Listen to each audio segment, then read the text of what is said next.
Luis Roberts' horrible start makes me want to buy in. I got that and more on today's action-packed episode of Locked On Fantasy Baseball.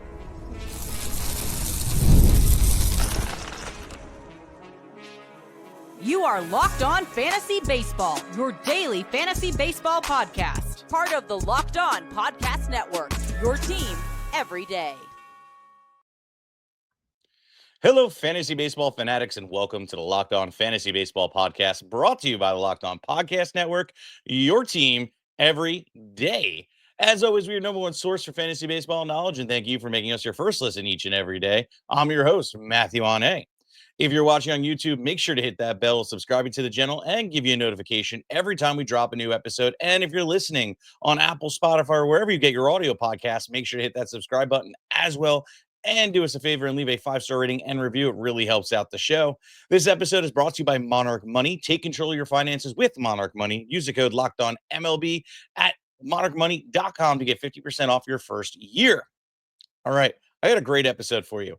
Look, players are underperforming, players are overperforming, and I literally have 10 names that you're either going to, sell on high because of the overperformance, and I don't think it's sustainable, and 5 players that truly I think are going to bounce back or at least worth a gamble on. And we're going to go over it, risk reward type deals and all that coming up on today's episode. And we're going to dive on in, especially with that first couple names here. Look, Jazz Chisholm of the New York Yankees playing third and outfield and et cetera for them, being activated from the IL. He's going to be a little bit more harder to obtain just because, one, he's back from the IL, and two, just, hey, there's hype around him. He's one of the favorite players and darlings of fantasy baseball in the whole community at this point. So he's definitely worth a buy, though. I think he's still obtainable. I think he's a guy that you can go out and acquire because, look, there's so many, questions regarding his health. Jazz Chisholm really hasn't played a full season in God knows how long. You look at even, last couple years, and he's managed to play, 101 games, 147 games in 2024, which is his career high. Everything else before that is 97, 60, 124. Like, nothing is really stuck where he's playing a full season. He's already missed some time this year. So right off the bat, hey, is it possible for him to go down again? Maybe. Also, too, it's not like it's been a great start to the season. 105 at bats, 17 runs, 3 doubles, no triples, 7 bombs, 17 ribs, 6 stolen bases, and batting 161. I will say the power is nice to see in 105 at bats. He has 7 home runs. That part is great. And he plays for the Yankees with a short porch. I love all that. But, what exactly is going on? Is the injury the part that's really hampering him, and that's why he's not making good contacts? Because you look at it and you see, even under the hood, the xWOBA is sitting at 338. The expected batting average is 213, yes, which is better than 181, but still not great. The xSlug is 440, which honestly is good, but the average exit velocity is sitting at 87.9. You look at last year, and it was 89.7, so that's down 2 miles an hour on an average. Yes, it's to 105 at bats, but still, he is barreling a good percent of the time, but the hard contact percentage is down a whole 4%. Things just aren't completely lining up, which is fine. Now, me personally, I don't think that what we're seeing here is the story of Jazz Chisholm. I think things are going to level out and pan out. But also, too, what I just did was talked about all the conversational pieces that you're going to have with the guy you're trying to acquire Chisholm from. Straight up, like, hey, look at all these things. Nothing under the hood is really great. I'm in a position where, I can afford to essentially take on that risk. I need XYZ from Jazz, and I think that it could fill. It's better than what I have, etc. Or I could just use another bat and a gamble. Let's do this. But it's going to take, he's not going to be cheap. I mean, Jazz was coming off the board as like an OF2. So you're going to have to give up cost, but not another OF2, not even, anything of true value, but you're going to have to give up probably an overperforming player along with an OF3 probably, but the tier difference in OF2 to 3 is big talent drop off. So it's okay. If I can level up, give away my OF3 and upgrade to an OF2, in my opinion, then yeah, I'm 100% doing it.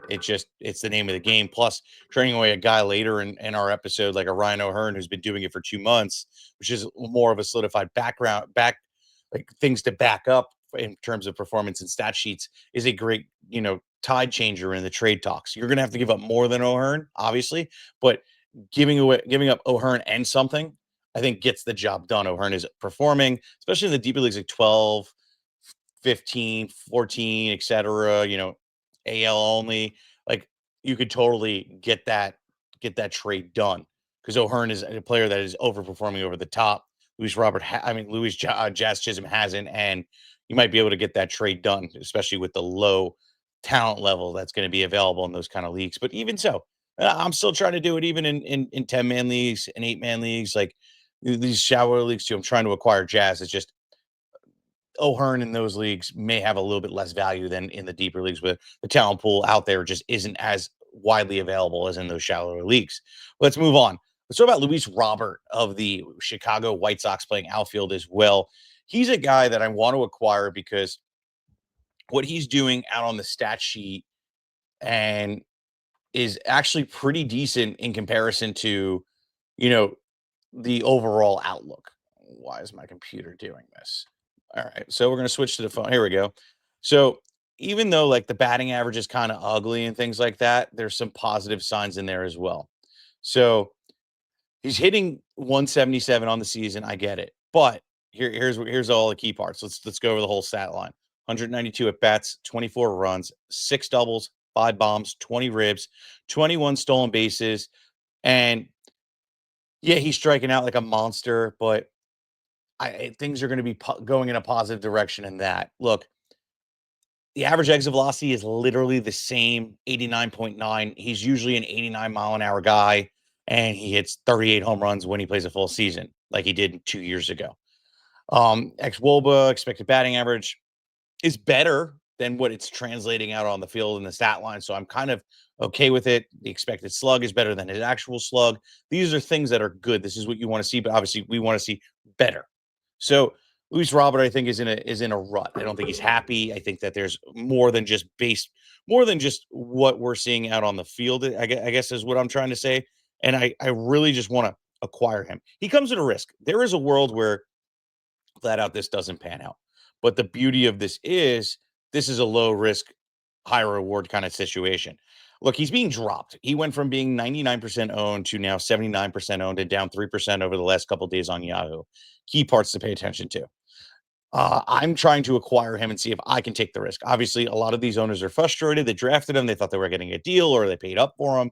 And, these are things that kind of, what's the word I'm looking for? Irk an owner and kind of make them really like stew and want to drop this player. But, the draft capital, the name, etc. So trading in O'Hearn or somebody later that I'm going to mention on the show might get the job done straight up. Might have to add in something really small, but you're not giving up a high tier player whatsoever. You can give up an overperforming player where your team is in a good position. Now, if I'm in fighting for to get in the playoffs where I have the 6th or 5th seed and I don't have it locked up, then I might not be making this deal. This can have a negative impact. At that point, I'm trying to ride all the hot hands I humanly possibly have to keep my position and rise in the rankings so I can have a better playoff seed. But if I'm sitting in first, second, third, he's a guy I'm trying to acquire. He's a guy that I want. He's a guy that I think can be the difference maker going into the playoffs. If he gets traded to, just turns it around, which, you know what? The talent just doesn't disappear. He isn't just going to fall off a cliff. What we saw last year was, an injury-riddled season that I think hampered more of his performance than anything else. So I was expecting better this year, obviously, but I still think there's time to turn it around, and there could just be a whole awesome second half. And the second he's traded, the upside can be outrageous because then the runs and ribbies aren't capped anymore. So let's see what Luis Robert can do. I'm taking the risk and I'm trying to acquire him everywhere. But before we move on, I talk about 3 more guys such as like Corey Seager and Bryce Miller. Should we be trading for them? What is the thought process on that? That's all coming up next, right after this. And okay, so ever check your bank account and wonder, where did all my money go? All the time. Between dining out, online shopping, entertainment, it's easy to lose track, which it happens all the time. That's where Monarch Money comes in, right? Your professional CFO, giving you a full visibility and control over your finances. Monarch Money isn't just a budgeting app, it's a complete financial command center. You can track all your accounts, investments, and spending in one place so you can stop managing your money and start building wealth. When I first started using Monarch Money, I realized how much I spent on food delivery. I try to, budget for that and budget smarter so I can do that more. Still, money just disappears out of my bank account. I don't know, too much Chick-fil-A, I guess. Uh, you know, that's just struggle of just, the weekend, right? Managing my money with my wife has just been a little bit smoother. So when she tries to give me, Matt, I really want to order this umpteen thing off Amazon. Babe, just go look at the app.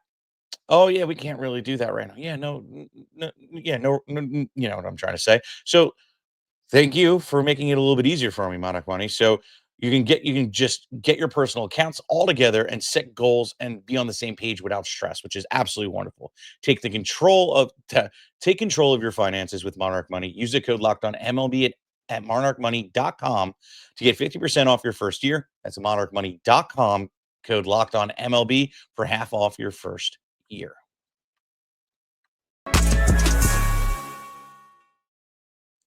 Hey, look, you want a little bit more than what we offer in this 30-minute podcast? Check us out and become a member of the Diamond Club and get in on that inside track. Look, there is a thing we're doing where we're able to give you a little bit more here. We're able to give you rankings on our waiver wire episodes. We're able to give you insight on key stats that essentially we think you should remember about these players we talked about. And then we also got, the ability to answer questions. You'll get a response in 24 hours. I try to pride myself on at least getting it to you in 24 hours. So all this stuff is readily available at your fingertips tips for a minimal cost. Links in the description below. You also get a free 2 weeks when you first sign up. So check us out. But all right, let's get back in it. Let's talk more fantasy baseball. And like I mentioned right before the break, let's talk about Corey Seager.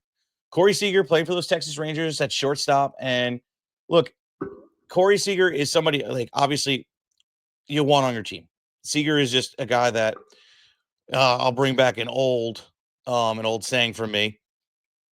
And a phalanges guy, a guy that is constantly hurt. Yes, I know what phalanges really mean, but he's got weak phalanges, man. He just is constantly hurt. Now, so far this year, he has had a decent amount of at bats, but I know has missed time. He only has 116 bats on the season, so he has missed a couple weeks. And the numbers aren't atrocious, but he isn't performing over the last 2 weeks and even over the last month. And that's kind of the key part of where I think there's a buy window. You're going to have to pay up, but not as much. The owners are frustrated. He's been on the IL. He is not performing since coming back.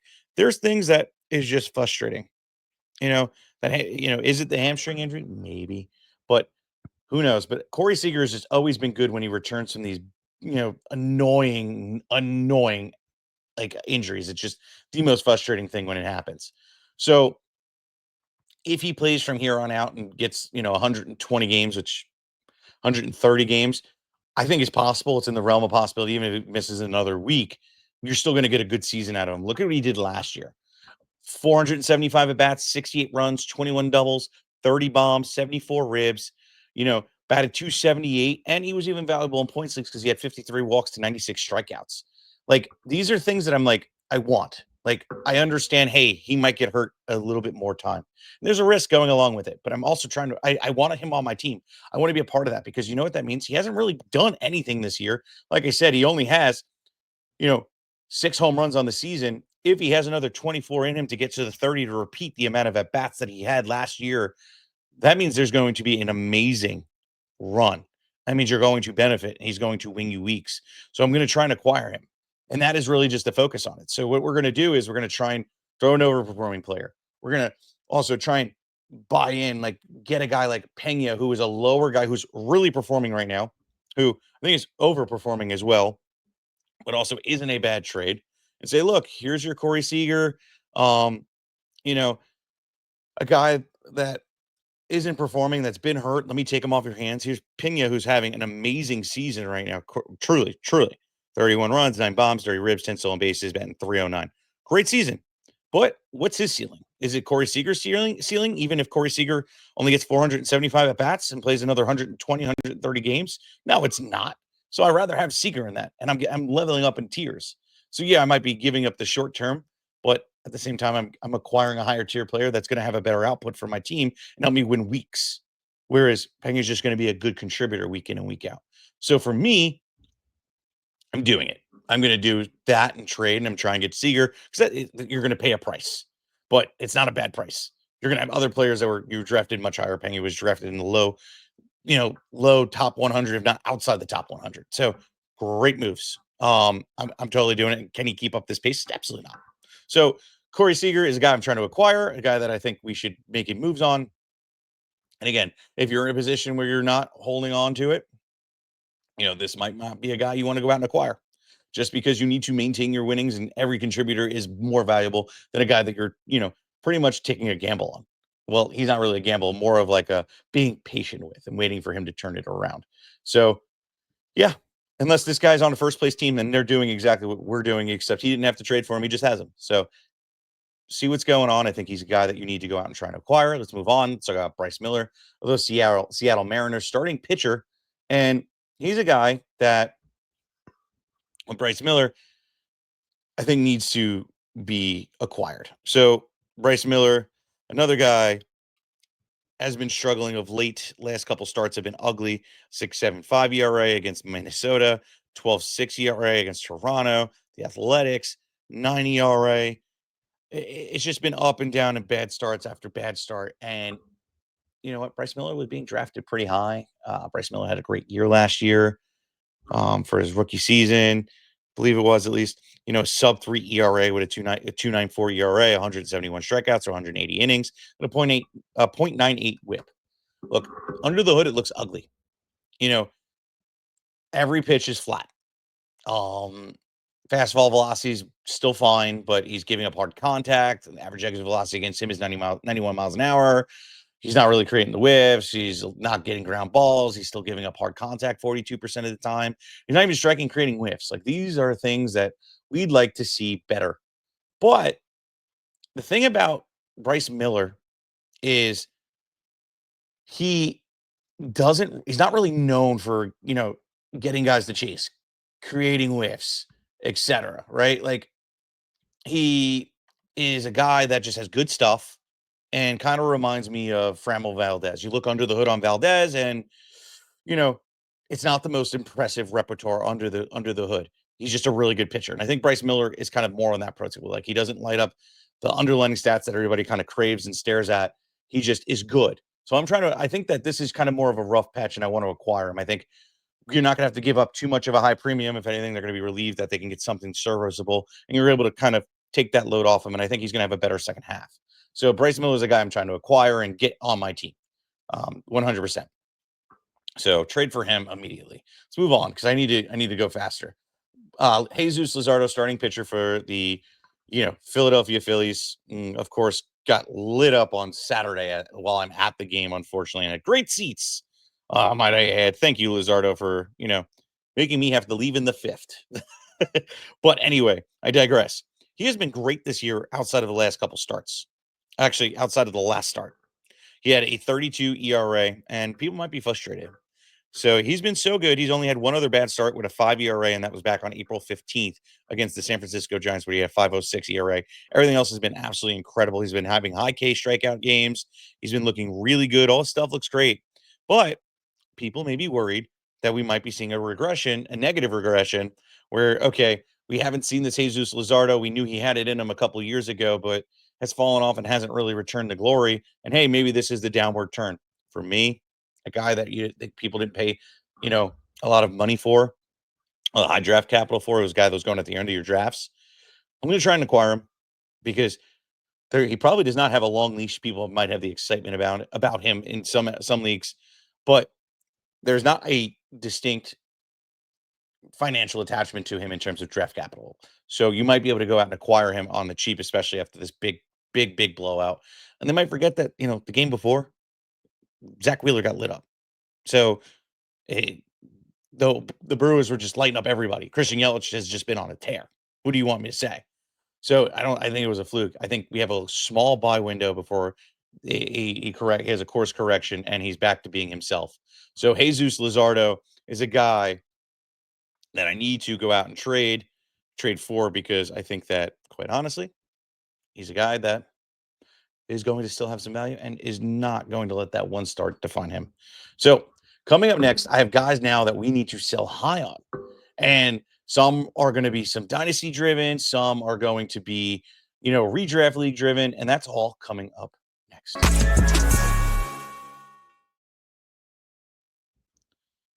Get the supplies you need from the site that's made for skilled traders, Supply House. Whether you're into plumbing, HVAC, electrical work, Supply House is a reliable way to order products online. Their easy to use website is packed with helpful resources and the latest product info to help you get the job done right.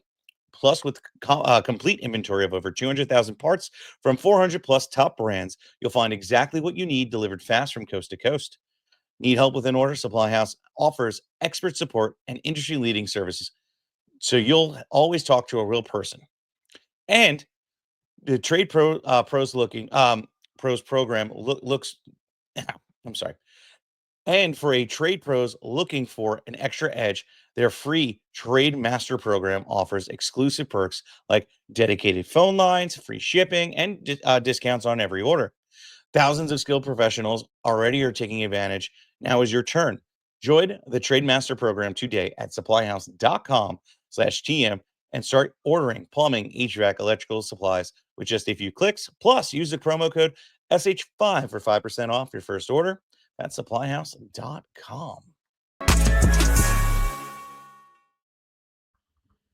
And okay, we are back in it. And this next guy here is more for dynasty leagues or even keeper leagues, right? Like, you know, you have a set amount of guys, and you can keep, these guys that go down for the year don't normally lose their value. And who I'm talking about is Corbin Burnes, dealing with some elbow issues. So, as of right now, as of today, when I'm recording on Tuesday, June 3rd, the right hander is getting a second opinion on the right elbow inflammation that forced him to exit Sunday's start against the Nationals. He'll be sidelined for at least the next couple of weeks as he continues to be evaluated. Burnes is placed on Arizona's starting rotation. Will be and whatnot will be taken off the starting rotation, and that's really about it. I think they're trying to decide whether he needs TJ or not. And hey, that is scary. As a redraft league, he's a flat out drop at this point. I don't think he's gonna. Well, you wait until they say he's getting TJ, then you drop him. But for the dynasty and keeper leagues, this is where this kind of comes in. If I'm a Corbin Burnes owner, I'm trying to move him. So I always focus on, can I win now? Why play if you're not going in it to win it, right? So if I'm not in a rebuild year, my team is in complete utter duty, and I have an opportunity, I just lost Corbin Burnes, I'm going to go look at a team that is looking for already at next year. A team that's already looking like they're already out of it or does not have the team to support it. Hey, look, I'm going to give you Corbin Burnes. I'm going to get the best value I humanly can. And here's for your next year. So give me this guy. This is going to be good for next year. Get what you can. You're probably going to get 45 cents on the dollar, but the guy also isn't going to play for over a year. Being that we're already in June and this is the diagnosis coming in now, by the time they get the second opinion, it's going to be the middle of June. By the time they schedule the appointment and get him in there, it's going to be July 1st. And at that point, he isn't playing not only the rest of this season, but all of next season. You'll be lucky if he makes it in September for a start or two. Like, he's done next year and a half. So get that out of your mind. And he's a little bit older. Corbin Burnes is not a spring chicken anymore. He is, let me get it up. Apologize. My guy is 30 years old, so he's not going to be playing baseball until essentially his 32nd birthday, because his birthday's in October. So he's going to be turning 31 at the end of this year, and then he's not going to play next year. So he's not going to play until he's 32. So that sucks. But this feels like kind of like a Chris Sale situation where in a couple of years I'm going to be buying back in. But for now, I'm going to try and sell and get whatever I humanly can. So trade now, people probably aren't thinking about the year and a half aspect of it. So trade him, get him off your roster, and you're going to thank me for it. All right, let's move on. Let's talk about Ryan O'Hearn, a guy I've been talking about pretty much the whole podcast, of a guy that I think we should sell high on. And he's also a guy I said you should add now. But Ryan is now doing his thing. I mean, he plays for Baltimore Orioles. I want to throw that out there. And it's time to talk about, hey, is it time to move on from O'Hearn? Because there is a value out there. He's been doing this for over a month. The season numbers are fantastic. 170 at bats, 25 runs, 9 bombs, 22 ribs, 3 stolen bases, batting 329. Over the last month, he's batting 356. Over the last 2 weeks, he's batting 432. With O'Hearn, this is the perfect selling opportunity. I'm not buying into the age 31 breakout. Are you? Because that's panned out before. Look at Jorge Mateo, who was 28 when he had a great first half and then completely flopped and fell on his face. Like Eric Thames with a real throwback, had a great first half and then scorched your team because you didn't trade him. This is the perfect opportunity. You know, this is a guy that you're like, hey, you see a struggling team that needs to win now. Give them a guy that's performing and performing at a high level with some consistency, right? Because he's been doing it. We're going into 3 months of baseball and he's still on this roll. It's time to do that, trying to make that move. Look, Ryan O'Hearn, let me get this underperforming player. Any guy we mentioned up top, he should be in the mix if you have him for a trade, trying to acquire him, acquiring these players, because he will be the big needle mover. And depending on who you're trading for, like a Luis Robert, he's going to be the needle. It might get done. So I'm trading O'Hearn immediately. Let's move on. Let's talk about Jacob Wilson of the Athletics. Jacob Wilson is an awesome prospect. He is really, really performing at a high level. I truly love him. He's 80% owned right now. Shortstop has been, pretty good this year. But, some of these things I don't think are supported by his play. For starters, the power he's been showing, the pace he had at the beginning of the season where he was just cranking home runs left and right, it's kind of cooled off a little bit. It's not like he has a good average exit velocity. It's like 86.5 miles an hour, but the dude's hitting for average. He's getting on base. He's doing all things I like to do, but he just isn't stealing bases either. But he's a good baseball player. He's going to be a good guy to have. And I think Wilson is a phenomenal prospect that I think we're just kind of, scratching the surface in terms of what he can do. But I could tell you what, his profile is interesting. So he has a little bit of he's literally on pace to his 24 season. He had literally 7 home runs that year through 208 at bats. We're 228. He has 7 home runs. Ribbies are on par. Batting average is still really good since it's a 355. So he's translating pretty much instantly, and the walk to strikeouts are literally the same. It's actually kind of scary. But you look at just like him in the past, and he doesn't really show power. He's not a guy that steals a whole bunch of bases, but he hits for average, and he's on a team that will drive him in. Now, not an elite team that'll have a million runs this year, but a team. So he's overperforming. He's a guy that I'm going to slip in a trade where I'm going to move O'Hearn and Wilson for a Seager or somebody that does not have a shortstop, where Wilson is just not your starting shortstop, unless you just really had a bad year and you have a guy that's underperforming. Well, then you're in a different position. But I'm going to try and move Wilson. I'm going to try and go and get somebody because one, he was a waiver wire pickup or last pick of the draft. I'm going to do it. Dynasty Leagues, he ain't going nowhere. He ain't leaving my team. I want to see where this goes. I want to see if this pace is what it is, because right now he's on pace for 21 home runs, betting 300 at least on the season. And if he gets like 80 runs and 80 ribs, it's a good season. But I'm also going to try and, I'm going to try and trade up. I'm going to try and get a better player on my team. So that's why I'm going to move him. Let's move on. So about Byron Buxton. Look, we all know who Byron Buxton is. And he's a guy that's awesome when he plays. And the second he gets hurt is the second that, he loses all value. And Buxton still has truthers out there where, oh my God, Buxton's finally showing off what he's supposed to be doing, but he's having an incredible season. Oh my God, etc. Trade him. He's not going to be a focal point because people aren't stupid. There isn't a bunch of noobs that you're playing with. You're playing fantasy baseball. Guys are into baseball. But you can move him, make him a difference maker to help get that trade over the finish line. Same thing with his next guy, Nick Lodolo of the Cincinnati Reds, starting pitcher. He's a guy that is pitching awesome, but Lodolo isn't a guy that I really, really feel great about. He's going to get hurt at some point too. He also pitches in Great American Hitter Park and gets lit up every once in a while. I mean, 2 starts ago against the Cubs, went 5.4 ERA.